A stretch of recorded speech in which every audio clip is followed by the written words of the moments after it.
Salam merinding semuanya. Kembali lagi bersama saya Alika, hanya di Keeng. Jangan sompral.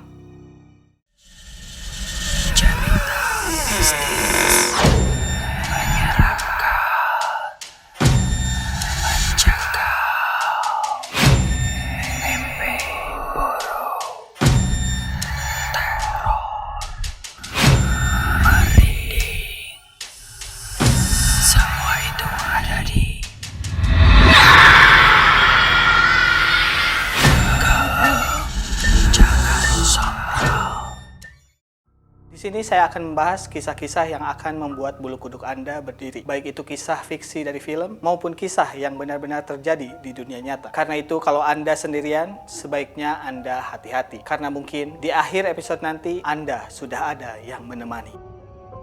Pemirsa Keeng, Anda tentunya familiar kan dengan benda yang bernama boneka. Benda yang mungkin bagi sebagian orang dikenal sebagai mainan untuk anak-anak perempuan saja. Namun, seiring berjalannya waktu, boneka yang kita kenal justru bisa jadi berubah menjadi benda yang paling menakutkan dan bisa meneror kita kapan saja.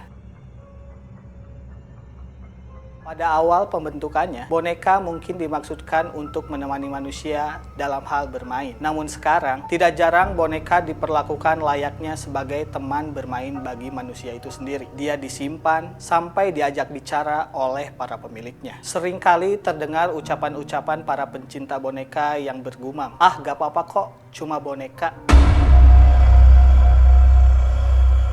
Kali ucapan itu kemudian menjadi malapetaka karena kasus yang melibatkan boneka-boneka ini berawal dari kata cuma. Bagi orang awam, mungkin mereka melihat boneka sebagai mainan biasa. Bentuknya beragam, namun mereka selalu diam dan tenang, menunjukkan wajah yang tidak pernah berubah. Tapi terkadang, apa yang menakutkan dari boneka bukanlah bentuknya, melainkan apa yang dibiarkan tinggal di dalamnya.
Hal ini tidak luput karena boneka Annabelle pernah difilmkan lewat kisah mengerikan film The Conjuring. Juga beberapa spin-off dari film tersebut yang masuk ke dalam Conjuring Universe. Filmnya sendiri diantaranya adalah Annabelle, Annabelle Creation, dan juga Annabelle Comes Home. Pada awal mulanya, Annabelle adalah sebuah boneka kain biasa yang diberikan kepada seorang perawat di tahun 1970-an.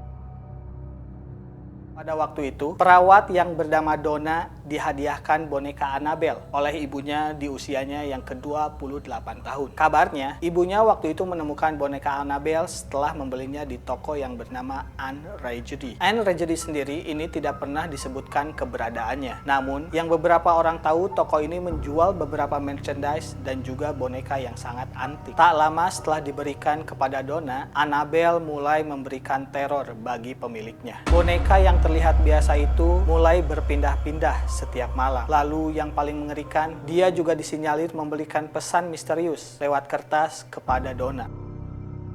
Karena pada suatu hari, Donna bermaksud untuk meninggalkan rumahnya. Dia meninggalkan Annabelle untuk duduk di kursi yang ada di rumahnya. Namun ketika pulang, Donna dibuat sangat terkejut karena Annabelle yang dia tinggalkan kini ada di posisi menyilangkan kaki di atas sofa di mana ia ditinggalkan. Sedangkan waktu itu tidak ada siapapun yang ada di rumahnya.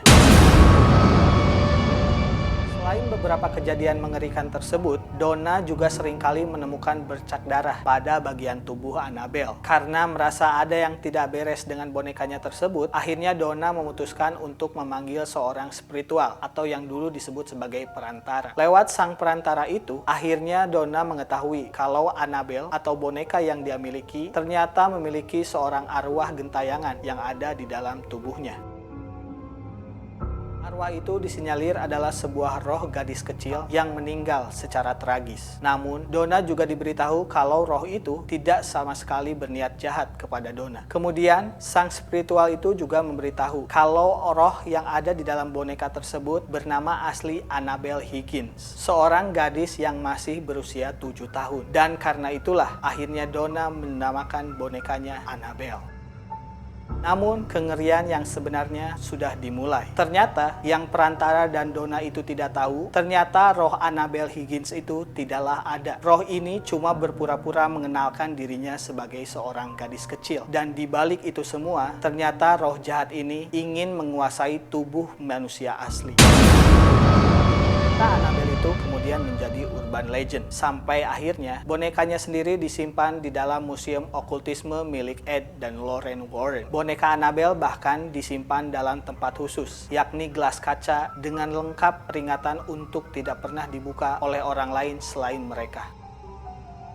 Setelah sempat terkenal selama beberapa tahun terakhir, boneka Annabelle kini menjadi sorotan publik kembali. Hal ini dikarenakan pada bulan Mei 2025, boneka Annabelle kabarnya hilang dari tempat dia disimpan di Warren Occult Museum. Isu tentang Annabelle yang menghilang ini semakin santer terdengar karena dia tidak diikutsertakan dalam tur keluarga Warren. Tur ini sendiri bertajuk Devils on the Run dan digelar oleh New England Society for Psychic Research atau disingkat NESPR. NESPR sendiri diketahui sebagai organisasi penyelidikan paranormal yang dibuat oleh pasangan Warren. Ketika mengadakan tur tersebut, tentunya pasangan Warren ingin membawa Annabelle sebagai bentuk dari perhatian okultisme terhadap dunia. Tur ini sendiri bertujuan bukan untuk memberikan ketakutan. Sebaliknya, pasangan Warren ingin mengedukasi publik agar mereka tahu tentang bahaya okultisme. Dan tentunya dengan membawa boneka Annabelle yang viral beberapa tahun terakhir, mereka bisa dengan mudah untuk menggait pengunjung.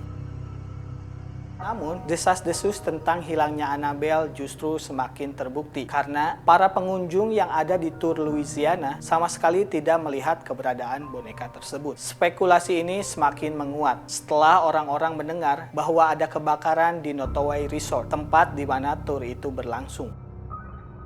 Banyak warga dan warganet yang mengira kalau kebakaran itu disebabkan oleh boneka Annabelle yang menghilang. Namun, kepala investigator NESPR langsung membantah rumor tersebut. Hal ini juga sebenarnya bukanlah hal yang baru, karena rumor kehilangan Annabelle itu sudah pernah terjadi di tahun 2020 yang lalu. Entah apakah ini cuma tindakan promosi dari tur keluarga Warren, ataukah memang Annabelle bisa meneror kita kapan saja.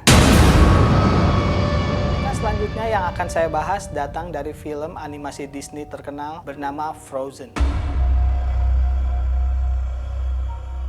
Dalam film tersebut, terdapat sebuah karakter bernama Putri Elsa. Karakter yang sebenarnya dingin, namun di dalamnya penuh kasih sayang terhadap saudarinya. Elsa adalah putri yang sangat digemari oleh anak-anak kecil, sehingga tidak jarang kalau orang-orang juga membuatnya dalam bentuk boneka. Namun bagaimana kalau boneka Elsa yang penuh dengan kecantikan itu ternyata menjadi tempat sebuah roh bersemayam di dalamnya? Cerita dimulai dari pasangan Matt dan Emily, sebuah keluarga harmonis yang tinggal di daerah Houston, Amerika Serikat. Pada waktu itu, di momen Natal, mereka ingin memberikan putrinya yang bernama Aurelia sebuah hadiah. Karena putrinya masih kecil dan dia sangat menyukai dengan film animasi, maka mereka berdua memberikan boneka Elsa sebagai hadiah Natal. Awalnya boneka Elsa ini terlihat biasa saja dan tidak pernah melakukan hal yang aneh. Tapi pada suatu hari, Emily sang ibu seringkali mendengar suara nyanyian yang keluar dari boneka tersebut. Yang lebih anehnya lagi, bahasa itu bukanlah bahasa Inggris, melainkan bahasa Spanyol. Yang lebih membuat Emily merinding adalah karena boneka tersebut tombolnya dalam keadaan mati dan tidak ada siapapun yang ada di dekatnya.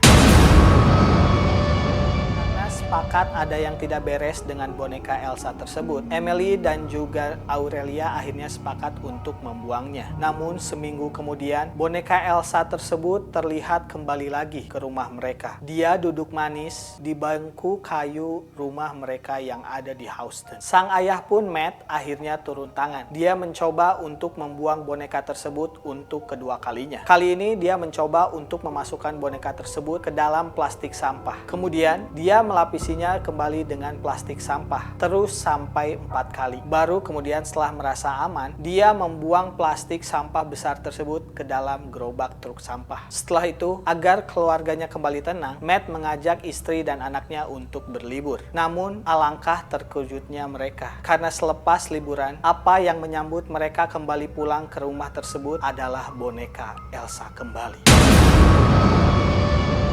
Sejak kasus itu viral dan kemudian banyak dibicarakan warganet, banyak yang menyarankan Matt dan Emily untuk membakar boneka Elsa tersebut. Karena kemungkinan boneka Elsa tersebut sudah dirasuki oleh roh jahat yang tidak pernah kita ketahui maksudnya apa.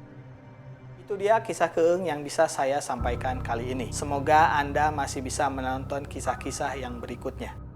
Itu pun kalau Anda masih berani. Saya Alika, sampai jumpa di keeng. Jangan sompral.